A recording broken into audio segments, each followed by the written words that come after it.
Halo, ketemu lagi di Offside Duo episode hari Selasa dan kembali ke original case-nya. Anjing, Koci ninggalin gue 3 pekan. 2 3 episode. Masa sih? Iya, lu kan dari yang tiba-tiba main padel lu kagak siaran. Gue capek. Lu capek main padel bisa sih anjing. Enggak, gue mau lihat kalau nggak ada gue lu bisa ngangkat nggak? Ya maksudnya kan gue harus cari dadakannya susah banget gitu kan. Terus gak apa-apa, tapi karena dia ulang tahun gue maklumi. Happy birthday Koci, nyata gue ralat. Kemarin gue salah ngomong 57, nyata 58 sekarang ya umurnya. 58. Udah mau kepala 6 tapi masih jago gocek. Kemarin masih 4 gol. Wih, sama tackle bebas main ya. Tackle bebas juara kita. Itu pada respect semua kali main-mainnya sama lu Coach. Enak aja lo. Tapi emang skillnya masih jago sih buat anak. Teknik itu gak hilang men. Iya benar-benar. Cuman stamina doang udah gak ada ya. Ya iyalah, gila lu umur 58 suruh lari-lari sama 20 tahun. Sama recovery-nya 3 minggu lah ya. Enggak gila. Itu udah lama. Ya itu Koci kemarin masih main bola, masih main padel. Gila luar biasa. Weekend main padel. Gue Sabtu main padel, Minggu main bola. Iya. Kalau gue Sabtu kemarin main bola, malamnya main padel, minggunya gue istirahat dulu. Oke, ngomongin bola, nih ada yang menarik karena awal dari optimisme fans MU dimulai dari sini Coach. Biasanya fans MU yang Gue minum air dulu. biasanya fans MU yang apa ya, yang punya mimpi setinggi langit itu akan memulai dengan kata-kata Tsunami Trophy akan dimulai musim ini. Inilah awal dari kebangkitan MU ketika kemarin mereka berhasil menjuarai IPL Summer Series. Gue mau tanya sekarang sama lu. Di Piala Dunia, ya. Sebelum Piala Dunia mulai itu kan ada mesin-mesin yang prediksi itu berdasarkan adu algoritma. Sama ada binatang juga. Ya, lu percaya algoritma gituan nggak? Enggak. Cuman itu membantu untuk analisa. Tapi mereka bener loh. Yang mana? Yang Piala Dunia itu juaranya Argentina. Oh, iya makanya ada probabilitasnya ada Coach. Cuman ada faktor lain lah. Oke, ini sekarang Opta dan beberapa itu bikin prediksi buat musim ini. Siapa? Arsenal runner up lagi. Nah, kalau itu sih nggak usah pakai mesin prediksi udah ketahuan Coach. 4 tahun beruntun runner up. Juaranya siapa? Nah, juaranya yang surprisingly kan ada berapa itu? Semua bilang City. Satu doang bilang Liverpool. Aneh juga ya. Yang gue baca, mungkin ada yang lain gue nggak baca. Tapi yang gue juga kaget kok City. Sekarang ke klub lo, MU rank berapa? Nah, berapa? 9. Tapi minimal di sandwich sama West Ham dan Crystal Palace. Tapi di atas prediksi awal naik 1 peringkat 14, 13, 9 ya. Nggak Eropa juga. Progres sih, tapi masih malu-maluin dengan beli pemain mahal kayak gitu. Aduh, gue sekarang udah gak ngeliat Arsenal, I don't care Arsenal mau kemana. Justru MU yang gue lihat. Ini siapa? Ini versi siapa? Gue gak tahu. Ini City nomor 1, Arsenal 2, Liverpool 3. Wah, gila. Ya ini yang gue. Oh ini yang lo baca. Ini salah satu yang dari Opta. Opta ya, Chelsea. Makanya gue bilang Liverpool dengan beli 4, kalau Isak jadi ya 450 juta lebih masih rank 3. Ini malah downgrade ya kalau downgrade banget. Kalau dia peringkat ketiga. Gue gak nyangka City loh. Iya. Padahal City cuman ya gitu-gitu aja. Iya, pemain-pemainnya gak ada yang nggak ada yang menjanjikan menurut gue ya. Iya, bener. Paling ya Reinders ya oke lah, tapi yang buat di depannya Reinders juga so-so aja men. Iya. Nggak ada yang benar-benar kelihatan jadi game changer-nya. Iya. Ya Nggak ada yang gantiin Kevin De Bruyne. Iya. Ya paling efek Pep-nya sih yang mungkin masih menjadi. Ya mungkin. Tapi yang jelas dari City, Arsenal, Liverpool, Chelsea menurut gue ya 4 tim inilah yang akan gue ya secara setuju. Yang akan ada di 4 besar menurut gue 4 tim ini yang layak ya secara kualitas, secara in-depth. Secara pembelian pemain juga. Kecuali MU mendadak beli 5 pemain kelas dunia. Gak mungkin Coach. Gantiin Sancho, Anthony, sama Malaysia, sama Garnacho. Itu aja nih beli Mbumo dari Brentford. Junha dari Wolverhampton. Ya peringkatnya tipis-tipis juga gitu dari MU gak jauh-jauh amat. Melemahkan kompetitor. Iya, kompetitor peringkat belasan aja. Weh, gue bukan pembenci MU. Jadi kalau kalian bilang gue pesimisme sama MU, enggak. Gue orangnya realistis. Dan Kalau tadi mungkin gue gak tahu Coach nonton apa enggak, tapi dari 3 pertandingan yang gue lihat lawan Bournemouth, lawan Enggak, gue gak nonton. Everton sama lagi lawan siapa kemarin? Gue sama temen gue coach nonton MU lawan Everton, dia bilang sama Kunya Mbomo kayaknya keren. Oke, gue nonton. Pas gue lihat footmode jam 4 pagi. Gila. Lawan Everton pula. Jam tidur gue udah normal sekarang. Ya normal dalam arti enggak. Lebih early lah ya. Ya jam 2-3 gue udah tidur. Ya. Jadi gue bisa bangun jam 10 gitu. Gue juga sekarang agak lebih normal karena gue kan lagi minum obat buat gizi lah, buat gizi. Lu harus olahraga. Iya ada olahraganya, cuman gue ada lebih olahraga apa dulu nih? Di ranjang. Ada kan gue padel, bola gue tetap jalan. Nah ini gue ngelihat kalau dari MU kemarin dibanding Kunha, justru gue ngeliat Mbeumo lebih menjanjikan Coach. Dari cara mainnya ya, gue baru lihat 1 pertandingan, tapi dari cara dia fitnessnya, dari cara dia passingnya, dari cara dia megang bolanya, Mbeumo kelihatan lebih nyetel, lebih cepat daripada Kunha. Tapi satu sisi problemnya MU itu, kalau kemarin striker sama terutama gelandang Coach, gelandang dynamic nomor 6 itu nggak ada Coach. Bruno kan ditaruhnya kemarin di kiri, di belakang striker. Nah yang nomor 6 yang ibaratnya Rodrinya, Busquetsnya, siapa ya di Casemiro kan? Gravenberch kan lo Casemiro lo udah pemain Liga 1 lah itu ibaratnya kan, secara stamina, secara pace-nya. Ligue 1. Iya udah gak dapat gitu. Maino bukan posisi itu, kemudian Ugarte kemarin blunder di laga lawan Everton, even Bruno aja blunder. Nah ini side effect yang dari Bruno tuh menurut gue, Bruno tuh adalah pemain yang sangat spesial. Tapi dia juga sering bikin hilang bola dan juga cenderung bikin counter buat lawan. Yang kemarin salah satu yang gol kedua itu dari menurut gue salahnya Bruno, sampai dia nekel dari belakang Coach di laga sekelas gini. Maksudnya Summer Series doang dia sampai maksa nekel dari belakang sampai mau berantem sama si pemain Everton si Ilman Ndiaye itu. Akhirnya kebobolan lewat gol bunuh dirinya si Heaven itu. Jadi menurut gue kayak ini tengahnya ini akan menjadi problem buat MU sepanjang musim menurut gue kalau dia nggak punya nomor 6 yang benar-benar bisa diandalkan. Makanya kan orang bilang fans MU, temen gue fans MU kan banyak banget. Itu semua pada optimis semua itu. Anjing. I mean, lu beli pemain, lu nggak usah mikirin beli pemain. Kan lu jual aja nggak sanggup. Iya, gitu. Gimana lu mau beli coba? Iya. Ngincer Sesko, diincer doang tuh. Ngebet aja enggak.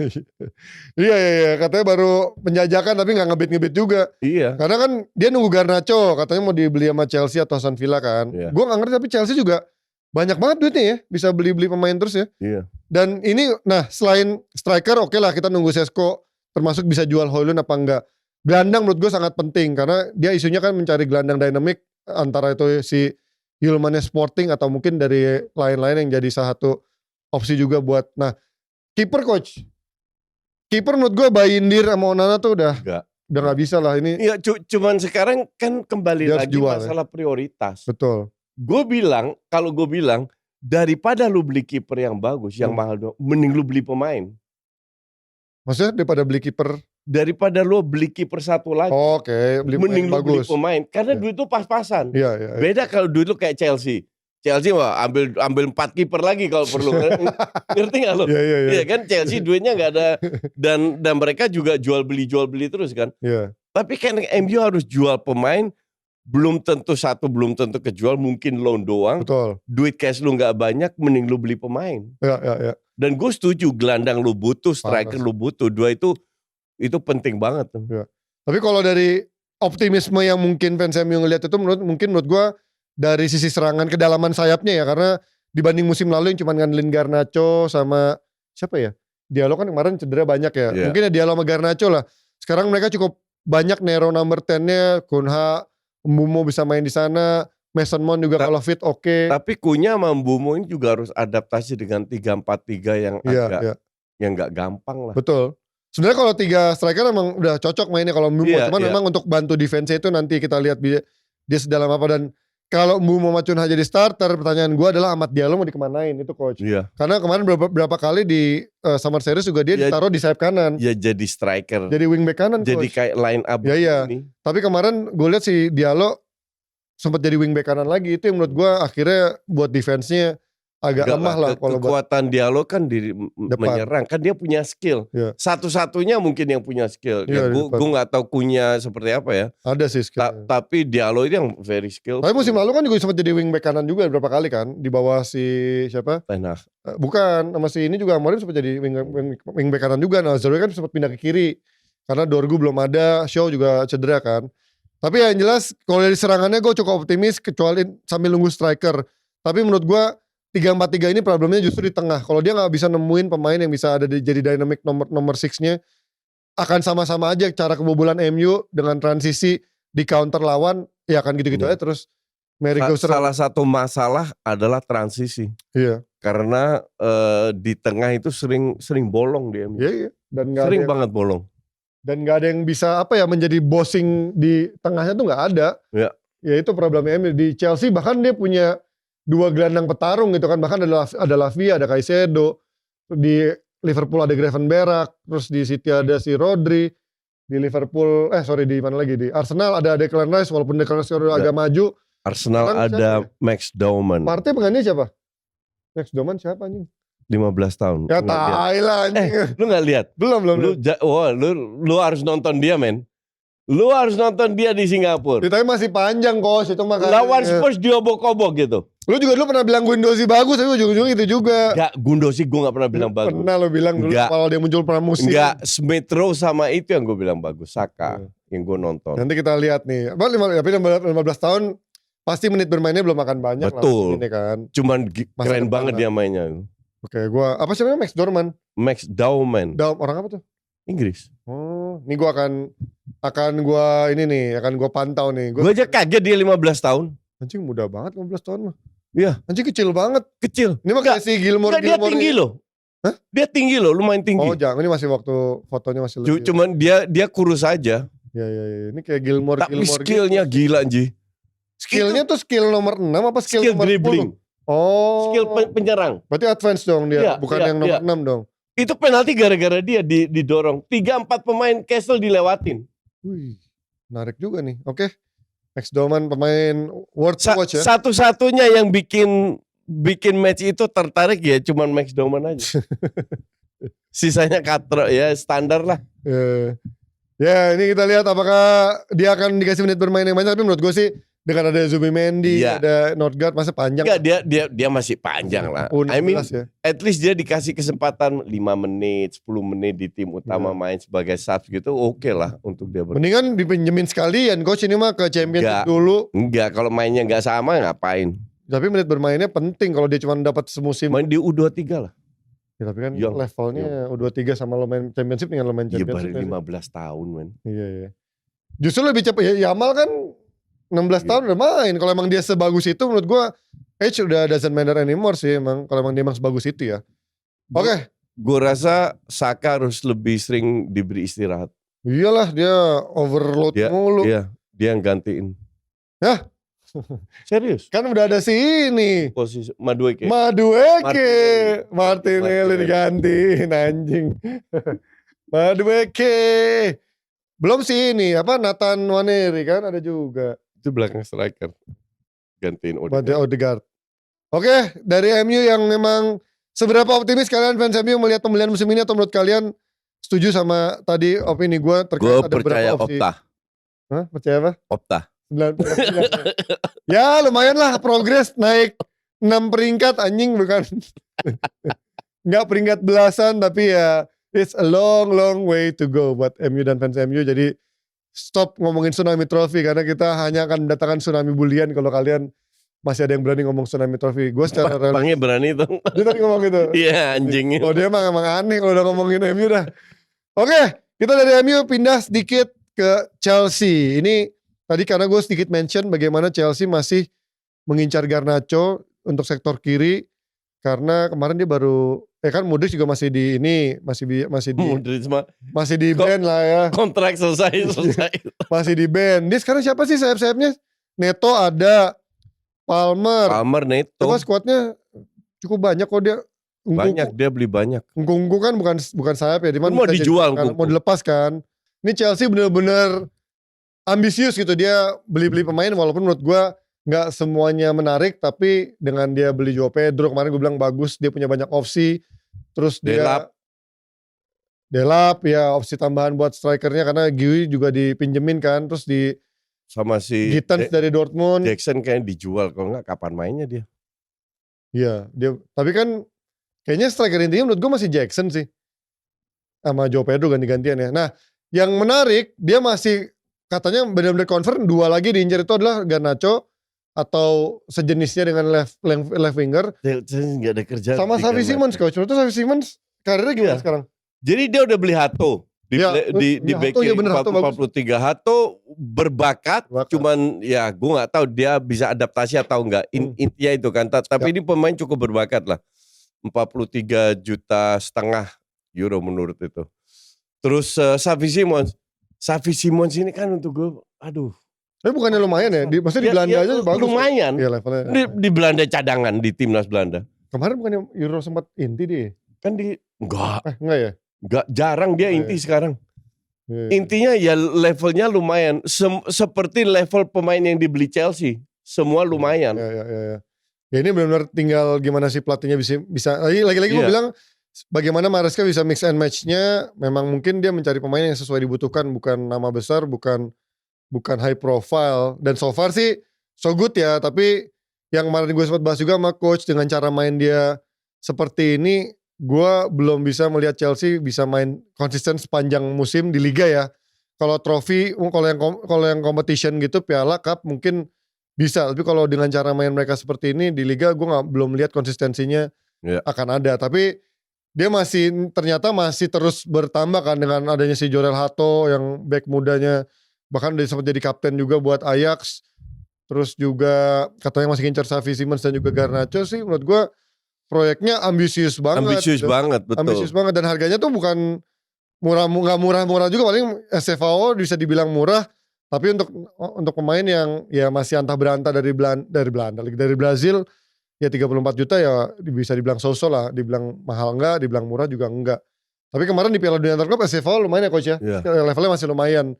Tinggal dia bisa pace-nya bisa nggak bermain bisa di ngikutin Premier League ya. Karena gue jarang melihat ada pemain. Lu nggak akan dapat banyak space kayak di Piala Dunia itu. Ya. Dan gue jarang lihat ada pemain Brazil yang benar-benar baru pindah dari Brazil ke Eropa langsung bener-bener, terutama ke Premier League ya, langsung nyetel sama pace-nya. Nyaris gak ada. Kecuali kalau main Brazil yang udah pindah ke mana dulu kan. Savinho aja ke City. Iya kan. Ya Hendrik di Madrid. Secara speed bisa, cuman kayak masih agak. Terus sama pemain Barca dibuang lagi tuh. Siapa? Yang kecil dari Brazil juga itu. Oh dulu Malcolm. Bukan yang baru-baru aja. Oh Vitor Roque. Iya, dijual juga itu. Iya, itu malah ke Arab. Iya kan kecil-kecil semua itu. Iya. Ini tapi gue kemarin suka Joao Pedro, sekali gue bilang Joao Pedro oke. Jorel Hato menurut gue menjanjikan, tapi gue belum lihat mainnya di Chelsea akan cocok apa enggak. Betul. Liam Delap ya buat rotasi oke. Tapi Xavi Simons menurut gue akan menjadi opsi yang bagus sih buat Chelsea ya. Bisa. Kan yang kita gak bisa prediksi, terutama pemain yang dari luar IPL, mereka bisa adaptasi gak? Iya. Makanya MU bagus beli Cunha sama Mbeumo itu udah proven gitu. Iya. Bukan mereka jelek atau bagus. Nggak semua pemain bisa adaptasi. Sama kayak Gyökeres lah ntar. Belum tentu dia bisa adaptasi, iya kan? Kalau kemarin sempat nonton gak sih Gyökeres? Oh dia belum main ya Singapura? Belum main. Baru diperkenalkan doang ya. Dia bikin anjing. Selamat ulang tahun ke gue. Gue ketipu lagi anjing. Gue lupa. Ketipu sih. Dia kan Vikos ini nunjukin. Gue kemarin ulang tahun dikasih selamat sama Gyökeres. Yang bener loh. Dia ngasih lihat handphonenya. Emang belum lihat postingan gue? Enggak, gue belum lihat. Hello. Apa dia bilang? Congratulations Coach Justin. Dan dia akan memenangkan Liga Champions kalau salah kan. We will give you your first Champions League trophy. Wah, keren. Terus pada ketawa-ketawa kan. Anjing kenapa? AI anjing. Bangsat anjing. Ya gue kan levelnya gue pikir kalau coach mungkin udah ada yang orang di sana yang Singapura mungkin nitipin buat coach atau gimana gitu ya. Gue lupa Jokowi bisa bahasa Cina gitu kan. Ya itu kan dari AI. Gue aja bisa bahasa Arab. Enggak, tapi anjing lu posting gitu tuh menurut gue kayak jarang lu posting yang ngegocek gitu tuh jarang. Anjing AI, anjing tai banget. Gyökeres keren juga nih. Itu yang likes 20.000 lebih. Bangsat gue kena gocek anjing. Gue gak baca komen soalnya. Jadi kan dia ngasih tunjuk, gue lihat doang videonya. Lu baca komen dong Ji. Udah keburu kegocek duluan gue ternyata. Anjing. Oh iya, Gyökeres lagi-lagi juga menarik nih Gyökeres. Tapi kalau di Chelsea nih, gue masih nggak tahu nih antara katanya Jackson ya. Tadi katanya juga menurut lu bakal dijual ya. Gue sih kalau gue jadi Chelsea gue jual Jackson. Mending lu kasih kesempatan ke Delap gantian sama Joao Pedro. Tapi secara statistik menurut gue ya, statistik lagi-lagi ya, sama pergerakannya coach, menurut gue Jackson tuh bukan striker yang bukan murni striker. Tapi bukan striker. Dia sering turun ke bawah. Iya tapi nggak jelek menurut gue ya. Enggak. Dan tapi dia efektivitasnya jelek sih. Efektivitasnya jelek. Iya. Dia itu gue ngelihat kayak siapa? Kane pas di Spurs turun ke bawah, passing assist. Iya. Tapi Kane masih tajam di depan. Iya. Nah dia kagak. Iya. Tapi dari sisi kan kemarin sempat ada yang statistik yang dibilang dia bahkan ngelampauin rekornya Drogba waktu awal-awal di Chelsea. Iya, sure. Kan. Ya, terus statistik sure. Iya. Tapi dia bersihin sepatunya Drogba aja harus ngantri gitu. Itu memang, tapi perbedaannya itu decisiveness di depan gawangnya itu. Iya. Walaupun menurut gue Jackson tuh pergerakannya off the ball-nya merepotkan ya buat back. Tapi begitu off the ball-nya masih oke. Begitu depan gawang anjing melenceng. Iya. Itu yang memang harus antara dipoles lagi atau yang mungkin kasih kesempatan lebih buat striker lain kayak Joao Pedro sama si Liam Delap. Tapi ini kalau dia jadi beli Garnacho sama Xavi Simons sih menurut gue keren sih. Ini akan menjadi competitiveness-nya sangat variasi lah squadnya si Chelsea ini, kedalamannya sangat dalam gitu. Oke, dari Chelsea, iya gue ingat Joao Felix sudah pindah ke Arab nih, gila nih orang. Iya. Karirnya udah hilang nih orang. Dia dibeli 60-an kan sama Chelsea? Lupa gue dari. Mahal lah. Iya. Cukup. Coba Joao Felix sama Chelsea. Kan kalau nggak salah dibelinya 60-an. Lupa gue. Itu AC Milan ke Chelsea bro. Oh loan.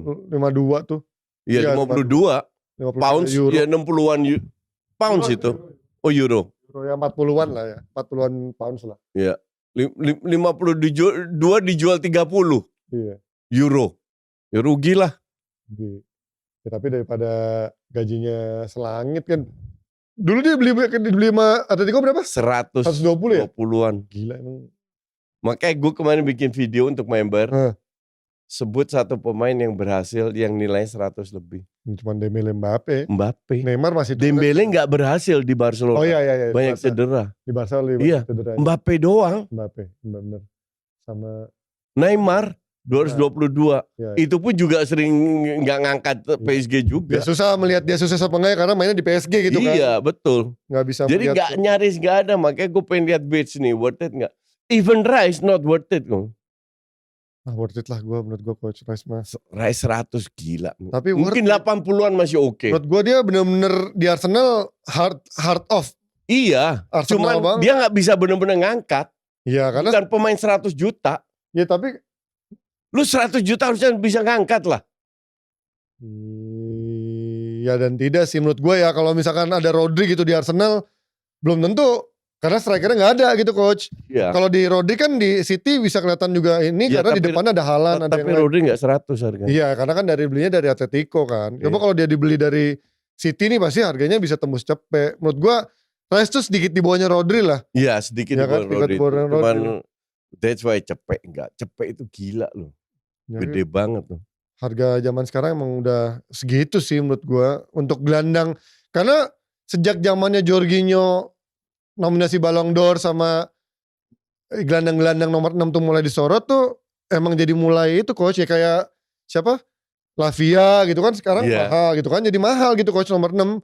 Karena sejak Rodri muncul. Gak ada yang beli juga. Nah ini juga menarik nih. Dari Chelsea Arsenal gak usah dibahas karena udah sesuai prediksi. Karena Arsenal peringkat 2 aja. Tapi menarik Gyökeres. Gue juga penasaran seberapa cepet Gyökeres bisa nyetel sama Arsenal. Kalau dia bisa cepet nyetel dia mungkin bisa ngarep. Sampai match terakhir. Ya, atau justru Havertz lagi yang dipakai sama Arteta gitu bisa kan. Bisa jadi. Atau siapa? Moreno. Ya ini kan Merino lah. Merino anjing gue ketipu. Kenapa setiap kali ngomong Moreno gue mikir. Siapa anjing Merino bangsat. Ya atau Merino lagi ya, gue gak ngerti cara mainnya ntar apakah Gyökeres bisa langsung nyetel. Karena kan di Sporting cara mainnya dia counter, dapat Iya, space gede, iya. ngegolin gitu. Kalau Arsenal kan Gue kan nonton dia lawan Arsenal di Iya. Sporting. kita lihat nanti Arsenal dan Ya kita Gyökeres. lihat lah.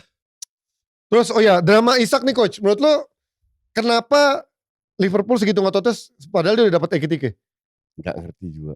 Gue Mau taruh di mana gitu, gue gak ngerti apa dia mau pakai dua striker. Ekitike itu bisa bermain dari kiri. Iya sih, cuman Tapi masih ada Gakpo. Ya pelapis lah. Iya. Tapi kalau lu sekarang kehilangan Jota sama Dias sama Jota dan kemungkinan Nunes juga pergi, ya lu harus datengin pemain lagi. Dan kebetulan Liverpool lagi duitnya banyak dan mereka percaya sama Slot. Tapi Opta kenapa taruh dia di ring 3? Iya, ini gue menjadi misteri. Kaget juga gue ya. Gue penasaran juga argumentasi fans Liverpool ngelihat prediksi ini ya. Tapi menurut lo kenapa Dias pindah ke Munchen coach? Gue gak ngerti karena ngerti juga. Di Liverpool kan harusnya dia menjadi, gue gak paham juga, orang yang akan menjadi diandalkan bersama Salah gitu ya. Kayaknya soal gaji di Liverpool katanya cuma dapat 60-an. Terus di sana dapat lebih banyak.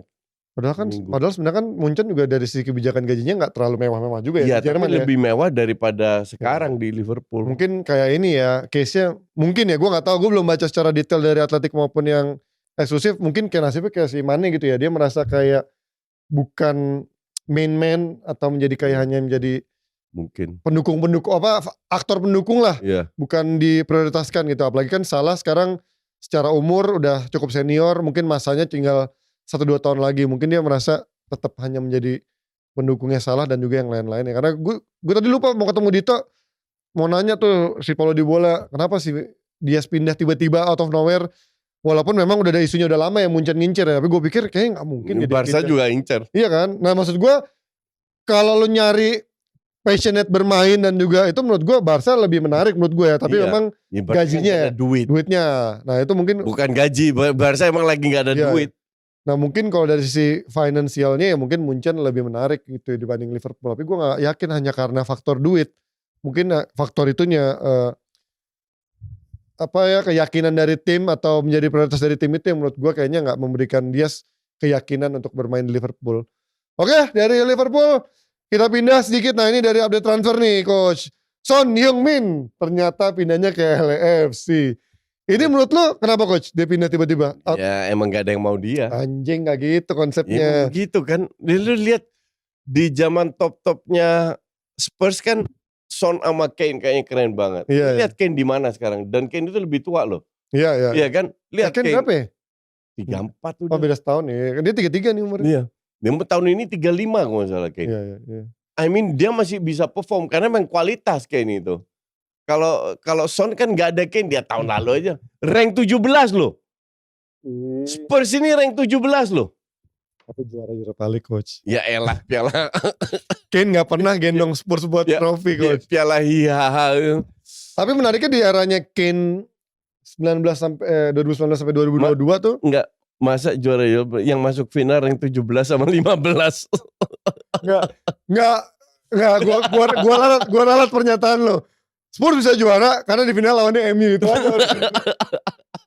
Kalau dia lawannya bukan MU, mungkin dia gak juara. Level apa itu piala Ciki yang masuk final rank 15-17 IPL. Tapi menurut gua ya, Son ini emang udah terlalu tua gitu. Dia untuk bermain di Premier League Inggris emang enggak. Udah enggak lah gitu. Dan gua rasa kalau dia balik, yang mau dia kan Spurs doang. Enggak lah anjing kayak mana gitu. Dia enggak ada gosip juga apa-apa. Menurut gua dia nyari proyek yang memang bikin dia secara brand nyaman coach. Alasan emang dia gak laku ya. Dan dari gue ingat tadi gue bilang 2019 sampai 2022 even di era Kane aja dia bisa dapat jadi pemain terbaiknya Spurs tuh. Ya dia bagus kalau ada Kane, berkat Kane. Ya 3 dari 4 tahun terakhir itu artinya Kane gak sedominan itu waktu ada dia gitu. Dan menurut gue ketika waktu ada Kane, dia juga terbantu sama Son banyak coach. Kane itu yang maksimal. Tapi sekarang gak ada Son, dia tetap perform. Gak ada, ya tapi kan dia mainnya di Munchen. Ya anjing coba lu gak ada Kane suruh tinggal main di Spurs gak ada Son. Sama aja levelnya sekali situ juga coach. Enggak, Kane lebih berkualitas. Ditemenin sama Brennan Johnson, siapalah itu, sama aja anjing. Lo pasti juga sekarang gak tahu skuadnya Spurs siapa aja sekarang. Brennan Johnson tahu. Ya, sekarang terus siapa lagi? Kudus. Tae. Ya Kudus baru beli anjing. Kudus. Nggak tahu kan lo yang lama. Romero. Itu nggak yang di depannya. Van de Ven. Di depannya. Nggak ada Brandon Johnson baru gue sebut. Madison. Iya itu di belakangnya. Yang winger-wingernya deh. Ya Brandon Johnson. Ya itu ada Richarlison. Ada Kulusevski. Ya tau lah gue. Iya maksud gue ketika mainnya sama mereka juga Kane menurut gue nggak akan se eksplosif ketika ada Son ya karena menurut gue emang partnership ini bagus. Lagian lu belinya Kulusevski sama Richarlison. Enggak, Brandon Johnson juga dibeli anjing.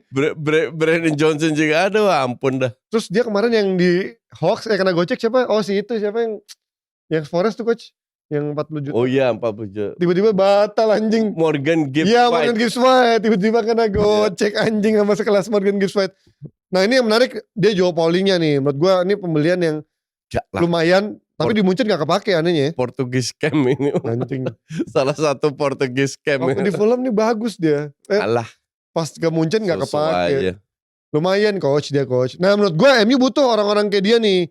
Nomor 6 yang bisa lebih advance, badannya cukup gede dibanding MU butuh Gravenberch. Ya gak mungkin kan dari Liverpool ke MU. Endo aja Endo. Anjing. Tapi Gravenberch pun menurut gue karena efek slot sih. Iya. Buktinya di zamannya Klopp kan gak sebagus itu. Klopp gak percaya sama dia, kan? That's the point. Ya, bukan dia gak sebagus itu. Klopp lebih percaya Endo.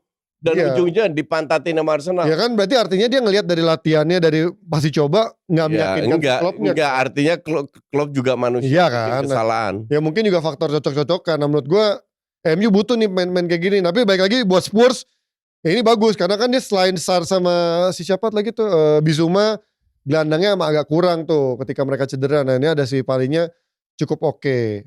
Terus juga dari Nunes nih tadi disebut sama coach sudah Al Hilal. Tadi gue dengar dari siapa kemarin, tadi Dito di luar ngomong kemungkinan 70 juta. Tolol sih Al Hilal beli 70 juta.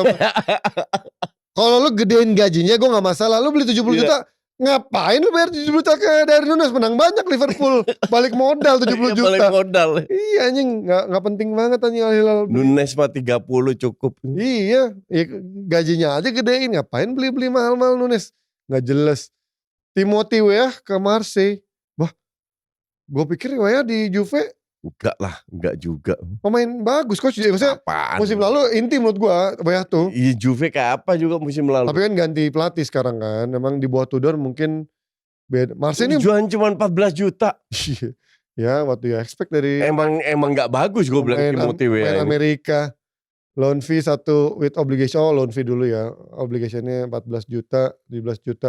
Marseille cukup banyak ya beli pemain yang kemarin ada si Aubameyang, si Timothy Weah. Striker ada satu lagi kemarin buat nemenin si Greenwood tuh mantep nih. Nyata dia nggak jadi ini ya, nggak jadi. Oh enggak bukan itu mas. Oh Paixão. Ya, ini yang gue bilang winger kesukaan coach. Ini yang gue bilang dia lebih bagus daripada Bakayoko. Ya. Bakayoko bagusnya 2 tahun lalu. Musim lalu bagusan Paixão memang. Ini 30 juta ya oke lah. Oke. Facundo Medina. Højbjerg, Angel Gomez. Oh iya Angel Gomez juga nih. Ini cukup oke nih. Tapi gratis. Højbjerg 13 juta oke lah. Tapi dia tua harusnya mah di bawah 13 juta. Ya ini super sub doang. Iya Luis Enrique. Ya menarik ini. Marseille ya. Tapi ya ujung-ujungnya PSG lah. Luis Enrique Inter scam gak? Hah? Siapa? Luis Enrique. Berapa sih tadi dia? 30 juta. Kemahalan sih menurut gue. 23. Enggak lah. 23 menurut gue oke lah. Iya kalaupun gagal ya kesel aja. Buat Inter tetap aja 23 harga yang cukup kerasa gitu. Karena kan lo tahu pembelian termahal Inter. Barella. Enggak sorry. Skuad termahal Inter sekarang Barella gitu kan. 30-an juta. Tapi hebat loh Inter. Gila ya Marotta gila ya. Gue gak nyangka tuh. Pemain termahalnya 32 juta. Yang di skuad sekarang. Mana ada yang bilang sama gue. Lu lupa Lukaku, lu lupa ini. Bukan gue bilang yang skuad sekarang. Yang pembeliannya paling mahal tuh Barella gitu. Yang selain tuh lebih murah daripada dia. Even Pavard tuh 30 di bawahnya Barella. Dan itu bisa masuk final Champions League. Iya gila. Nah Lukman coach. Lu ngeliat Lukman menarik ya buat Inter? Ada yang mulai Lukman kemarin di Atlanta begitu. Ini kan dominan banget kan dia. Dia jangan balik ke IPL. Mending di Serie A. Dan gue rasa Inter harus ambil dia sih. Gila, tapi 40 juta ditolak sih. Buat Inter, Ya, kayak kemahalan. 50 juta. nggak Pokoknya bisa. semua harus di bawah Barella 32 juta di bawah itu. Itu dia. Oke, dari transfer udah nggak ada habis. Kita akhir pekan ini udah mulai itu ya coach ya? Belum ya, minggu depan ya si Community Shield. Community Shield. Community Shield minggu depan akan dimulai. Terus juga kita akan mulai live reaction ya. 2 minggu lagi coach ya. Ya. MU Arsenal langsung tuh. Kita akan live reaction. MU Arsenal kita lihat Gyökeres lawan Mbumo sama Kunha. Menangan mana, gue akan ngebully Koci pastinya di pertandingan itu kita lihat. Cuman ngarep ya. Community Shield ya tanggal 10 Agustus. Oke, kita akan update lagi pokoknya dari hari Kamis juga. Transfer dan juga pertandingan-pertandingan pramusim yang mungkin juga menuju makin dekat dengan Liga dan juga kompetisi resminya. Oke, see you semuanya. Thank you Koci, thank you juga. Bye. Jangan lupa subscribe karena ini 200 ribu aja lama banget subscribe-nya. Oke, bye-bye semuanya.